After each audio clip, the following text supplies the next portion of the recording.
मेरा नाम महेश कदम है और मैं चिटागंग डी सेक्टर से हूँ। तो मेरे को ये सवाल पूछना है कि आज से 6 महीने पहले की बात है। मैं बहुत बीमार था और मैंने बहुत अपना इलाज कराया, लेकिन मेरे को कुछ फ़र्क नहीं पड़ा। तो मेरे को फ़र्क क्यों नहीं पड़ रहा करके ये बात को मैं बहुत सोच रहा था। तो मुझे मालूम पड़ा कि मैं जिस इलाके में रहता हूँ वो एरिया में गोश्त खाने के लिए मनाही है। तो थोड़े दिन के बाद मैं चिता कैंप में आया। चिता कैंप में आने के बाद में मैं जो बचपन से जो खाता था वही चीज़ को मैं रिप्ले किया और मेरी हालत सुधर गई। मेरा 16 किलो वज़न कम था जो बाद में लेवल में आ गया। तो बोलने का मतलब ये है कि ये जो मैं सवाल पूछ रहा हूँ आपको, ये सवाल मेरे लिए या गैर मुसलमान भाइयों के लिए नहीं है, स्पेशली मेरे औरत के लिए। ये इसके लिए क्योंकि इस वक्त वो आपको टीवी पे देख रही है। मैं तो आज इस्लाम कबूल करने वाला हूँ। तो मैं मेरी औरत को ये बताना चाहता हूँ कि आपका मैं एक बार पहले एक लेक्चर में सुना था कि इंसान का जो ये जो दांत होता है, वो दांत की जो रचना की गई है वो गोश्त खाने के लिए भी है। और मेरे दोस्त लोग ने अभी बोला मेरे को कि 2 दिन पहले आपके लेक्चर में आपने बोला था इस्लाम हमको ये नहीं बोलता कि गोश्त ही खाओ तुम, समझे? आप परसों के दिन में मेरे शायद बोले थे कि गोश्त महंगा हुआ है, आप सब्जी भी खा सकते हो। तो तो मेरे को ये बोलना है, मैं उससे छुप छुप के गोश्त खाता हूँ जो मेरे को खाना ही है हर हाल में, क्योंकि वही मेरी बॉडी के साथ लेवल करता है। तो हाँ, क्योंकि मैं वैसा बचपन से मैं हूँ वैसा ही। लेकिन मेरी औरत हैंडीकैप्ट है मेरी औरत, और मैं उससे बहुत प्यार करता हूँ। और मैं चाहता हूँ कि वो भी इस्लाम धर्म ले, आपकी बात सुन के। अच्छा, दूसरी बात ये है कि उसको ये बोलिए आप कि आप इस्लाम धर्म कबूल कर रहे हो तो आपको गोश्त खाना कोई ज़रूरी नहीं है। मैंने तो अभी तक कभी ज़बरदस्ती किया नहीं है और आगे भी करूँगा भी नहीं। तो मेरा सवाल ज़रा ज़्यादा तो नहीं हो रहा है? समझ गया हूँ मैं भाई साहब, समझ गया हूँ। ज्यादा है लेकिन समझ गया हूँ। हाँ। मुझे आदत है लोग से सवाल सुनने की, और जितना कठिन सवाल उतना मुझे मजा आता है। बिल्कुल। भाई साहब ने कहा कि वो ऐसे इलाके में रहते थे ना, गोश्त लोग नहीं खाते थे, गोश्त नहीं खाने की वजह से बीमार हो गए। फिर चीता का मैं गोश्त चीता खाने की वजह से नहीं सर, एक्चुअली मैं दूसरी चीज़ की वजह से वीक हो गया था, लेकिन जो मेरी खुराक थी वो मेरे को नहीं मिल रही थी। हमें इंशाल्लाह जवाब को कंप्लीट करूंगा, फिर आपको मिल जाएगा इंशाल्लाह। मैं आपका सवाल समझ चुका हूँ और सुन भी चुका हूँ, और मैं मेडिकल डॉक्टर भी हूँ। हाँ बराबर। मैं इस्लाम और कंपैरेटिव रिलीजन के अलावा एक मेडिकल डॉक्टर भी हूँ। भाई साहब बीमार हो चुके थे और गोश्त नहीं खाने की वजह से फिर से रिकवरी नहीं मिल रही थी। जब चिता कैंप में आए तो गोश्त खाने लगे और रिकवर हो गए, और 16 किलो वजन भी बढ़ गया उनका। और उनको गोश्त खाने की आदत है बचपन से, क्योंकि गोश्त के अंदर मेडिकल साइंस आज ये कहती है कंप्लीट फूड है। जिस्म के अंदर अमाइनो एसिड की जरूरत लगती है, 23 अमाइनो एसिड की, जिसमें से 8 अमाइनो एसिड जिस्म में खुद पैदा नहीं होते, उसे कहते हैं इसेंशियल अमाइनो एसिड। और ये खुराक में लेना, अपने खाने में लेना जरूरी है। कोई भी वेजिटेबल फूड में कंप्लीट प्रोटीन सारे 8 अमाइनो एसिड मौजूद ही नहीं है। अब जब फ्लैश खाते, गोश्त खाते, इसमें 8 अमाइनो एसिड मौजूद है जो वेरी गुड प्रोटीन है। पूरे जवाब के लिए इंशाल्लाह कल मेरी तकरीर है जिसमें मैं ये वादे तौर के ऊपर डिटेल में जवाब दूंगा। लेकिन आपका मेन सवाल था, आपका पहले सवाल का जवाब दूंगा और एक सवाल पूछना चाहते हैं आप? नहीं, चलेगा। सवाल एक दो, हाँ एक। बाद में कतार के पीछे, हाँ फिर आप वापस आ सकते हैं। क्योंकि गैर मुस्लिम को मैं इजाजत है, एक के बदले दो, दो के बदले तीन, अभी तीन के बदले चार, तो बाकी लोग बोलेंगे नाइंसाफी है।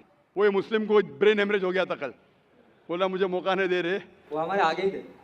आपके आगे था, देखो आपको मौका मिला, उनको नहीं मिला। ब्रेन हेमरेज तो न्यूरो सर्जन को बुलाने पड़ेगा।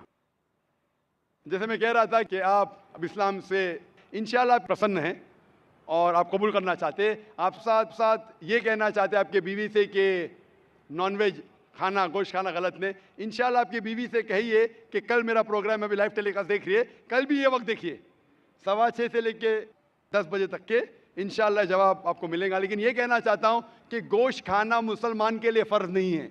किधर भी नहीं लिखा है कुरान या हदीस में क्या मुसलमान को गोश्त खाना फ़र्ज है। कई बार अगर आपका जिस्म गोश्त को हजम नहीं कर सकता है, कई बार कुछ लोगों में, तो उस टाइम गोश्त मत खाओ। आमतौर पे इंसान हजम कर सकता है। अगर आपको कुछ बीमारी है जिससे गोश्त की वजह से आपको तकलीफ होती है तो मत खाओ, खाना फ़र्ज नहीं है। लेकिन अक्सर आम इंसानों के लिए खाना अच्छी बात है। जो चीज़ हर इंसान के लिए गलत है, नुकसानदार है, वो हराम है। मिसाल के तौर पे शराब, शराब अक्सर इंसानों के लिए नुकसानदार है, गोश्त ऐसा नहीं है। लेकिन आपकी बीवी को अगर गोश्त पसंद नहीं है और उसे गोश्त का टेस्ट पसंद नहीं है या अच्छा नहीं लगता, वो बिल्कुल फिर भी अच्छी मुसलमान रह सकती है अगर मानती है कि खुदा एक है और बुत परस्ती नहीं करती है। मेरी औरत ये समझती है कि अगर मैं मुसलमान बनता हूँ तो मैं कंपलसरी गोश्त खाऊंगा और उसको भी खिलाऊंगा। तो वो आप अपने तरीके से बताओगे तो थोड़ा फर्क पड़ेगा। भाई को डर है क्या उसकी बीवी समझती है कि अगर ये भाई मुसलमान बन गए तो उसके लिए कंपलसरी और बीवी को खिलाना भी कंपलसरी, उसके लिए भी कंपलसरी नहीं और बीवी को खिलाना कंपलसरी बिल्कुल नहीं है। और एक बात कहूंगा मैं भाई साहब, आप ये कह सकते हैं कि मैं मुस्लिम बनूंगा, आप भी मुस्लिम बनेंगे तो मैं गोश्त खाना छोड़ दूंगा। अगर आपकी बीवी इस्लाम कबूल करने को राजी है आपके गोश्त नहीं खाने की वजह से, तो मैं आपसे इल्तिजा करूंगा, दरख्वास्त करूंगा कि गोश्त खाना छोड़ दो इस्लाम कबूल करने के बाद। आपकी बीवी अगर इस्लाम कबूल करती है तो दोनों को निजात मिलेंगी। ये होता है सैक्रिफाइस करना बीवी के लिए। बिल्कुल ऐसा ही करूंगा। जैसे कहा था कि एक सजदा जिसे तू समझता था गिरा है, एक सिजदा जिसे तू समझता था गिरा है, हजारों सिजदे से देता है आदमी को नजात। मतलब जिससे डर है आपके बीवी को कि वो इस्लाम कबूल करेंगे, कबूल कर लेंगी तो इंशाअल्लाह बाकी परेशानी से उसे निजात मिलेंगी। मैं आपसे पूछना चाहता हूं भाई साहब, आप इस्लाम कबूल करना चाहते हैं? बिल्कुल करना चाहता आप मानते हैं कि खुदा एक है? हूं। बिल्कुल एक है। आप मानते हैं कि बुत परस्ती गलत है? बिल्कुल गलत है। आप मानते हैं मोहम्मद सल्लल्लाहु अलैहि वसल्लम आखिरी पैगंबर है? हाँ, आखिरी पैगंबर। आपको कोई भी जबरदस्ती करे इस्लाम कबूल करने के लिए? बिल्कुल नहीं। कोई भी दबाव? बिल्कुल नहीं। आप दिल से करना चाहते हैं दिल से, अपने होशो आवाज में? होशो आवाज में। कोई भी जबरदस्ती नहीं कर रहा है? नहीं। इंशाल्लाह मैं अरबी में कहूंगा, आप उसे दोहराइए। अशहदु अशहदु अल्लाह अल्लाह इलाहा इलाहा इल्लल्लाह इल्लल्लाह व अशहदु व अशहदु अन्ना अन्ना मोहम्मदन मोहम्मदन अब्दुहु अब्दुहु व रसूलुहु। उर्फुल। मैं शहादत देता हूँ मैं शहादत देता हूँ कि कि अल्लाह के अलावा अल्लाह के अलावा कोई माबूद नहीं कोई माबूद नहीं और मोहम्मद मोहम्मद सल्लल्लाहु सल्लल्लाहु अलैहि वसल्लम अलैहि वसल्लम उसके पैगंबर पैगंबर और बंदे हैं। बंदे हैं। माशाअल्लाह आप मुसलमान बन चुके और मैं सर- दुआ करता हूँ कि अल्लाह आपकी परेशानी दूर करे और दुआ करता हूँ सर- कि आपकी बीवी को भी हिदायत दे। हाँ सर, मैं क्या बोल रहा हूँ कि मेरे लड़के का नाम सचिन है, सचिन कदम है। जी हाँ। मैं मेरा नाम साजिद रख रहा हूँ, जी हाँ। साजिद, लेकिन सरनेम में मेरा कदम ही रखूंगा क्योंकि मेरे पिताजी बहुत ग्रेट इंसान थे, बहुत अच्छी अच्छी बातें करते थे वो, और मेरे को उन्होंने वैसे ही जीने के लिए सिखाया। वो बोलते थे कि ज़िंदगी में हमेशा स्टाइल से जीना चाहिए और ज़िंदगी का सच्चा स्टाइल दूसरों के लिए जीना चाहिए। तो मैंने जब हैंडीकैप मेरे औरत से शादी किया तो उसके बाद मैं बहुत तकलीफ के साथ में अपनी ज़िंदगी गुजारा हूँ। मैं चाहता हूँ कि आज के बाद में मेरे ज़िंदगी में वापस तकलीफ नहीं आए। मैं मुसलमान बन रहा हूँ, तो इसके लिए सब मेरे मुसलमान भाई मेरे लिए दुआ करें। इंशाल्लाह भाई साहब की दरख्वास्त है कि हम दुआ करें उनकी ज़िंदगी में तकलीफ ना आए। आपने कहा कि आपका नाम साजिद रखना चाहते हैं, अल्हम्दुलिल्लाह अच्छा नाम है। कदम आपका सरनेम कदम। आम तौर पे इस्लाम में सरनेम बदलने की इजाज़त नहीं है क्योंकि सरनेम से पता चलता है आपके खानदान के बारे में। तो आपको सरनेम वही रखना ज़रूरी है। अच्छा आप बदलना चाहे तो भी मत बदलिए। अच्छा। आप अपना नाम बदल सकते हैं लेकिन सरनेम मत बदलिए। मेरा जो लड़का है भाई साहब, भाई साहब, हाँ बोलिए। भाई साहब, बाकी लोग आपके पीछे खड़े हैं हाँ जी। हाँ, बोलिए। आप चाहते हैं आपके मुश्किल दूर हो तो दुआ करने के लिए कह रहा हूँ लोग से। आप सवाल पे सवाल करेंगे तो दुआ करने का टाइम ही नहीं देंगे ना, बराबर बराबर कि नहीं? बोलिए। हम दुआ करते हैं कि अल्लाह ताला आपके ज़िंदगी को आसान बनाए, लेकिन ये नहीं कहूँगा कि तकलीफ ना आए। ये कहूँगा कि जो आपके आखिरत के हक में हो, अल्लाह ताला आपको इतनी तकलीफ कभी भी नहीं देगा जो आप वो तकलीफ उठा ना सके। कुरान मजीद में अल्लाह ताला फरमाते हैं सूरह बकरा में सूरह नंबर 2 आयत नंबर 286 में कि अल्लाह सुब्हानहू व तआला कोई भी इंसान को इतनी तकलीफ नहीं देता कि वो उठा न सके। अल्लाह ताला का वादा है। फिर भी हम दुआ करते हैं, या रब हमें इतनी तकलीफ ना दे जो हम बर्दाश्त ना कर सके, क्योंकि हम अपने पैर पे कुल्हाड़ी मारते। अल्लाह ताला कभी भी कोई भी इंसान को इतनी मुश्किलात नहीं देता, इतनी तकलीफ नहीं देता जो वो उठा नहीं सकता। लेकिन इंसान खुद अपने पैर पे कुल्हाड़ी मारते, अपने आप को इतने तकलीफ में डाल देते कि उन्हें मुश्किल हो जाता है। अल्लाह ताला कभी भी कोई भी इंसान को इतनी तकलीफ नहीं देता जो वो न उठा सके। मैं अल्लाह से दुआ करूंगा कि अगर तकलीफ आपकी ज़िंदगी में है, आप इंशाअल्लाह इस तकलीफ में सफलता पाएंगे और आखिरत में आपको इसका सवाब मिलेगा। Hope the answer the question. Doctor साहब, मैं आया बहुत कोशिश करके अपने दोस्त के साथ में, बहुत मुश्किल से, मुझे बहुत शर्म आ रही थी, लेकिन मुझे आज मेरा दोस्त लेके आया इस मौके पे इस्लाम कबूल करने के लिए। मैं बहुत खुश हूँ और मुझे कोई ज़ोर ज़बरदस्ती नहीं है।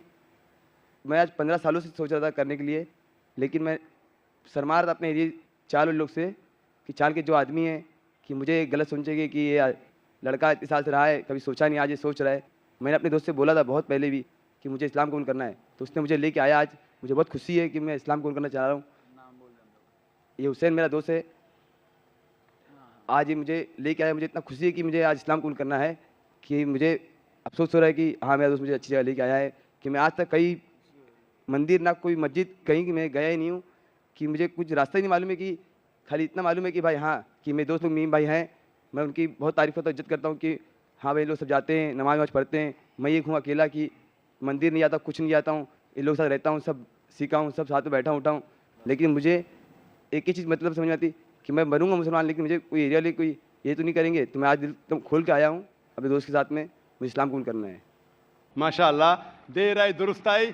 भाई कह रहे कि 15 साल से वो सोच रहे थे कि इस्लाम कबूल करे और बाकी मुसलमानों को देख के इस्लाम से मुतासिर हुए, लेकिन शर्मा रहे थे कि पड़ोसी क्या कहेंगे।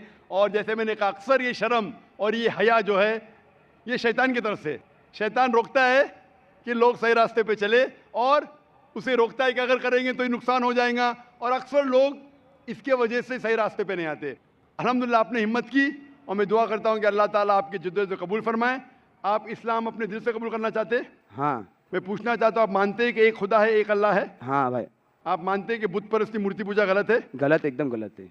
आप मानते हैं कि मोहम्मद सल्लल्लाहु अलैहि वसल्लम आखिरी पैगंबर है? हाँ माशाअल्लाह। आप इस्लाम अपने दिल से कबूल कर रहे हैं? एकदम दिल से, कोई भी जबरदस्ती कोई नहीं? जबरदस्ती नहीं है। आप खुले दिल से और खुले दिल दिमाग से? हाँ, खुले कोई भी दिल से। जबरदस्ती कर रहा है? कोई जबरदस्ती नहीं है, माली दबाव, कुछ नहीं, फिजिकल प्रेशर, कुछ भी नहीं। माशाअल्लाह माशाअल्लाह। तो इंशाअल्लाह मैं कलमा दोहराऊंगा, अरबी में आप भी दोहराइए इंशाअल्लाह। अशहदु अशहदु अल्लाह अल्लाह इलाहा इलाहा इल्लल्लाह इल्लल्लाह व अशहदु व अशहदु अन्ना अन्ना मुहम्मदन मोहम्मदन अब्दुहु अब्दहु व रसूलुहु। व रसूलुहु। मैं शहादत देता हूँ मैं शहादत देता हूँ कि अल्लाह के अलावा अल्लाह के अलावा कोई माबूद नहीं कोई माबूद नहीं और मोहम्मद मोहम्मद सल्लल्लाहु सल्लल्लाहु अलैहि वसल्लम अलैहि वसल्लम उसके उनके पैगंबर पैगंबर और बंदे हैं। बंदे। माशाअल्लाह, आप मुस्लिम हो चुके। दिल तो आपका 15 साल से कह रहा है, आज आपने जाहिर करा। इंशाअल्लाह अल्लाह ताला आपकी जिद्दोजहद को कबूल फरमाए और मैं दुआ करता हूँ अल्लाह से कि आपके मुश्किलात का हल फरमाए और आप इंशाअल्लाह इस दुनिया में और आखिरत में सफलता पाए। मैं आपसे मिलना चाहता हूँ, मिल सकता हूँ? ज़रूर आप आ सकते हैं। मैं आपको इंशाअल्लाह तर्जुमा भी आपको इंशाअल्लाह दूंगा। फानूस बन के जिसकी हिफाजत हवा करे, वो शम्मा क्या बुझे जिसे रोशन खुदा करे।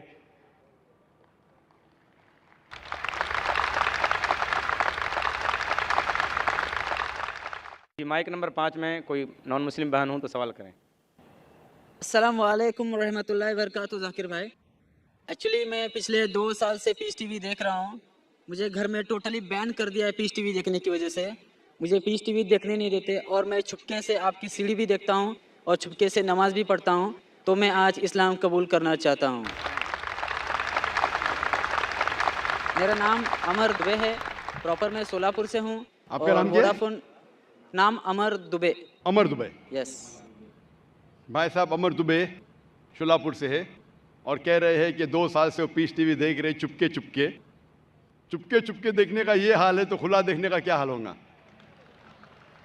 और भाई साहब ने कहा कि घर के लोग ने पीस टीवी बैन कर दी है, फिर भी 2 साल से देख के मेरे तकरीर देख के मुतासर होके आज वो इस्लाम कबूल करना चाहता है। मैं आपसे पूछना चाहता हूँ कि आप एक खुदा एक अल्लाह में मानते हैं? ऑफ कोर्स मानते? यस। आप मानते हैं कि अल्लाह के अलावा कोई माबूद नहीं? बेशक। आप मानते हैं कि बुत परस्ती गलत है, मूर्ति पूजा गलत है? गलत है। आप मानते। आप मानते हैं कि मोहम्मद सल्लल्लाहु अलैहि वसल्लम अल्लाह के आखिरी पैगंबर है? Yes of course. माशाअल्लाह। आपको कोई भी इस्लाम कबूल करने के लिए ज़बरदस्ती कर रहा है? बिल्कुल नहीं। आप अपनी खुद की ख्वाहिश से कबूल करना चाहते हैं? यस बिल्कुल, पूरे होश और आवाज़ में। कोई भी दबाव, माली दबाव, फिजिकल प्रेशर? कुछ भी नहीं। क्योंकि ज़बरदस्ती किसी को कोई धर्म कबूल कराना इस देश में हराम है और इस्लाम में भी किसी को ज़बरदस्ती मुसलमान बनाना गलत है। लेकिन अगर कोई अपनी खुद मर्जी से इस्लाम कबूल करना चाहता है, ना मैं ना ये देश आपको रोकता है, क्योंकि हमारे इंडियन कॉन्स्टिट्यूशन में साफ लिखा है, इतनी बड़ी डेमोक्रेसी होने के बावजूद अल्हम्दुलिल्लाह इस डेमोक्रेसी में कॉन्स्टिट्यूशन में लिखा है कि every Indian citizen has a right to preach, practice and follow his religion. मतलब कोई भी नागरिक है, कोई भी हिंदुस्तानी को हक है कि अपना मनपसंद धर्म के ऊपर अमल करे और उसका प्रचार कर सके। तो अगर आप अपनी ख्वाहिश से कबूल करना चाहते तो आपको कोई नहीं रोक सकता है। आप पे कोई भी ज़बरदस्ती नहीं हो रही भाई साहब। कोई भी नहीं। इंशाल्लाह मैं अरबी में कहूँगा और आप उसको दोहरा सकते हैं। अशहदु अशहदु अल्लाह अल्लाह इलाहा इलाहा इल्लल्लाह इल्लल्लाह व अशहदु व अशहदु अन्ना अन्ना मोहम्मदन मुहम्मदन अब्दुहु अब्दुहु व रसूलुहु। व रसूलुहु।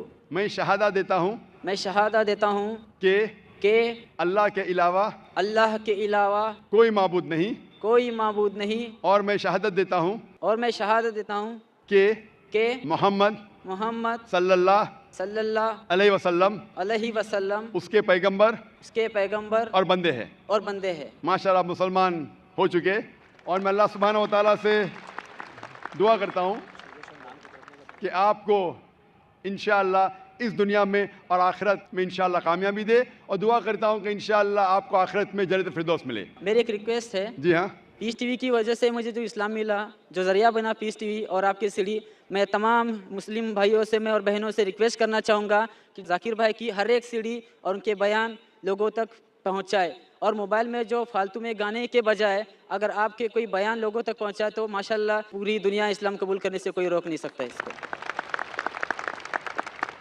जज़ाकल्लाह। हमारे लौटे हुए मुसलमान, जैसा मैं कह रहा था कल, हमारे लौटे हुए मुस्लिम भाई हम सब से दरख्वास्त करते हैं, और माशाल्लाह बहुत अच्छा सजेशन दे रहे हैं कि गाने बजाने के बजाय आप जाकिर भाई की तकरीर देखिए। जाकिर भाई कोई भी अच्छी इस्लामिक तकरीर देख सकते, सुन सकते, कुरान मजीद का तर्जुमा सुन सकते। इंशाअल्लाह इससे आप और ज़्यादा आपको इंशाअल्लाह फ़ायदा होगा और आपको हिदायत मिलेंगी। जज़ाकल्लाह, शुक्र भाई साहब। और मैंने अपना नाम अमान शेख रखा है। माशाल्लाह भाई साहब ने अपना नाम अमान रखा है, और अमान मैं इंशाअल्लाह अल्लाह से दुआ करता हूँ कि इंशाअल्लाह आपको जन्नत फिरदौस मिले। और मैं आपसे मिलना चाहता हूँ। इंशाअल्लाह मैं आपको एक कुरान मजीद का तर्जुमा दूंगा, आप अगर स्टेज पे आ सकते, और मैं रिक्वेस्ट करूंगा वॉलंटियर से कि तर्जुमा रख लीजिए। जब तक आप आ रहे हैं हम दूसरा सवाल लेंगे।